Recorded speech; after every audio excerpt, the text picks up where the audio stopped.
ഒന്നും വേണ്ട, ഒരു ചെലവുമില്ല. നാവൊന്നേ വേണ്ടു ഹരിനാരായണായ നമ.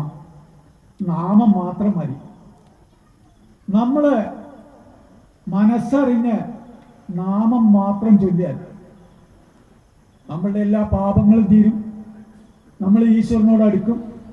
ഈശ്വരനോട് അടുക്കും തോറും ഈശ്വരനും നമ്മളോട് അടുക്കും. അപ്പോൾ നമ്മളുടെ എല്ലാ വിഷമങ്ങളും മറക്കും, എല്ലാ സങ്കടങ്ങളും മറക്കും. ഭഗവാൻ നമ്മളെല്ലാ സങ്കടങ്ങളും തീർത്തരും. നമ്മളുടെ എല്ലാ കാര്യങ്ങളും നടക്കും. നമ്മൾക്ക് അർഹതപ്പെട്ട എല്ലാ കാര്യങ്ങളും പറയാൻ പറ്റില്ല. മോഹങ്ങളാവാം, അതിമോഹങ്ങളാവരുത്. കർമ്മത്തിനനുസരിച്ചിട്ടാണ് നമ്മുടെ ജീവിതത്തിൽ വിജയം. കർമ്മം, നമ്മൾ എന്ത് കർമ്മം ചെയ്യുന്നു എന്നതിനെ അനുസരിച്ചിരിക്കും നമ്മളുടെ ജീവിതത്തിലുള്ള ഉയർച്ച താഴ്ചകൾ. ഭഗവാൻ കൃഷ്ണൻ പറഞ്ഞിട്ടുണ്ട്, അർജുന, നീ എല്ലാ കർമ്മങ്ങളും എനിക്കായിട്ട് സമർപ്പിച്ച് ചെയ്യൂ, അപ്പൊ നിന്റെ ജീവിതത്തിൽ വിജയം ഉണ്ടാവും എന്ന് പറഞ്ഞിട്ടുണ്ട്. പിന്നെ ഒരു കാര്യം നമ്മൾ മനസ്സിലാക്കണം, നമ്മളൊക്കെ പരമാത്മാവിൻ്റെ അംശങ്ങളാണ്. ഈ പ്രപഞ്ചത്തിലുള്ള എല്ലാ ജീവജാലങ്ങളും സാക്ഷാൽ പരമാത്മാവിൻ്റെ അംശങ്ങളാണ്. ഈ ജീവാത്മാവ് ശരീരമെടുത്ത് ഭൂമിയിൽ ജനിച്ചു കഴിഞ്ഞാൽ ആ ജീവാത്മാവിൻ്റെ മുജ്ജന്മ കർമ്മഫലം ഉണ്ടാവും. അത് മാറ്റാൻ ആർക്കും കഴിയില്ല.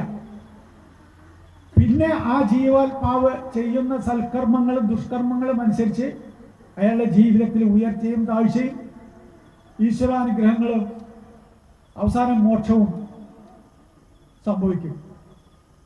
നമ്മൾ പരമാത്മാവിനെ സ്വന്തം പിതാവായിട്ട് കാണുക, പ്രകൃതിയെ മാതാവായിട്ട് കാണുക, എല്ലാം ശിവശക്തി സ്വരൂപമായിട്ട് കാണുക, അല്ലെങ്കിൽ ലക്ഷ്മി വിഷ്ണു സ്വരൂപമായിട്ട് കാണുക. അങ്ങനെ നമ്മൾ എല്ലാം സമർപ്പിച്ച് പ്രാർത്ഥിച്ചാൽ തീർച്ചയായിട്ടും അതിന് ഫലം ഉണ്ടാവും എന്ന് എനിക്കെന്നെ അനുഭവമാണ്. ഞാൻ എൻ്റെ ഒരു വീഴ്ചയും എൻ്റെ ഒരു പരാജയമായിട്ട് കാണാറില്ല.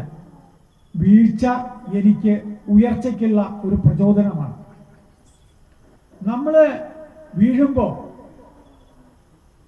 തളരല്ല വേണ്ട, കൂടുതൽ ഉണരണം. അപ്പോൾ അതിന് ദൈവത്തിനെ കൂട്ടിപ്പിടിക്കണം.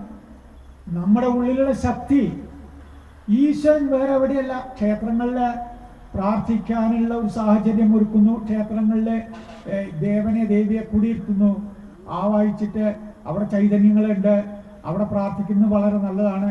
മനുഷ്യൻ്റെ സാഹചര്യങ്ങൾ സ്വസ്ഥമായിട്ട് ഇരുന്ന് ഉള്ളിൻ്റെ ഉള്ളിൽ പ്രാർത്ഥിച്ച് ഈശ്വരനെ ഉണർത്താനുള്ള മാനസിക വളർച്ച എത്താത്ത കാലഘട്ടമാണ്.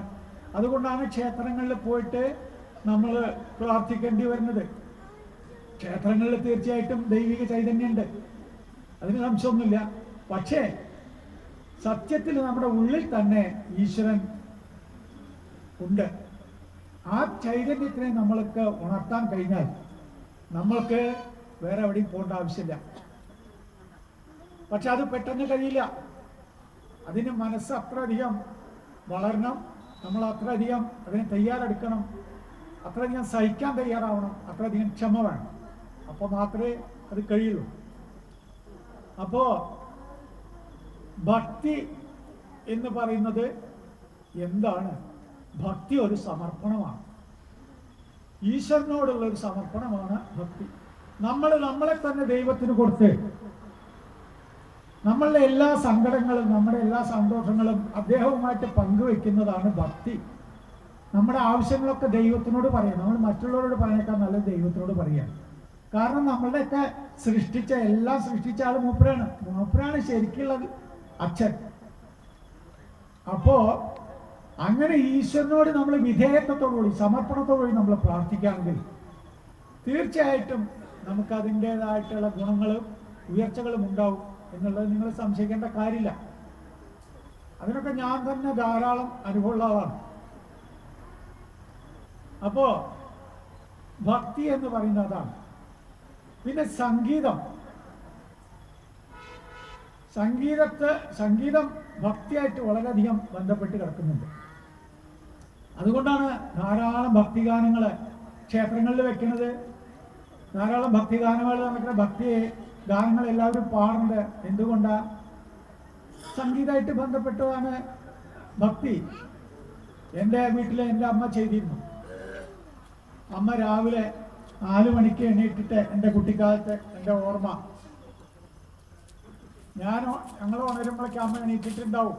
എണീറ്റ് ഇങ്ങനെ ദേഹശുദ്ധിയൊക്കെ പറ്റിയ ശിവതിക്കൂടിൽ, അന്ന് ശിവതിക്കൂടാണ്, അതിൽ വിളക്ക് വെച്ചിട്ട് അമ്മ അവിടെ തൊഴുകലൊക്കെ കഴിഞ്ഞ് അമ്മ എന്താ ചെയ്യുന്നുണ്ടാവുക? ഉമ്മറപ്പടി കഴിഞ്ഞിട്ടുണ്ടാവും. ഉമ്മറപ്പടിയൊക്കെ കഴുകുക, പിന്നെ നിലം ഒക്കെ അടിച്ച് തുറക്കുക, അതൊക്കെ ചെയ്തുകൊണ്ടിരിക്കും. ഉണരുമ്പോൾ കാണുന്ന കാഴ്ചതാ. 4:30 മണിക്ക് അമ്മ 4:00-4:30 ഉണർന്നിട്ട് അമ്മ ചെയ്യുന്ന കാര്യങ്ങൾ. അപ്പം അത് ഞാൻ പറഞ്ഞുകൊണ്ട് വരുന്നത് എന്താ വെച്ചാൽ, അപ്പം അമ്മ ചെല്ലുന്ന കീർത്തനങ്ങൾ കേട്ടിട്ടാണ് ഞാൻ പറഞ്ഞത്. എന്താ കീർത്തനങ്ങൾ? നിങ്ങളൊക്കെ കേട്ട് ശീലമുള്ള കീർത്തനങ്ങളാണ്, സ്തുതികളാണ്.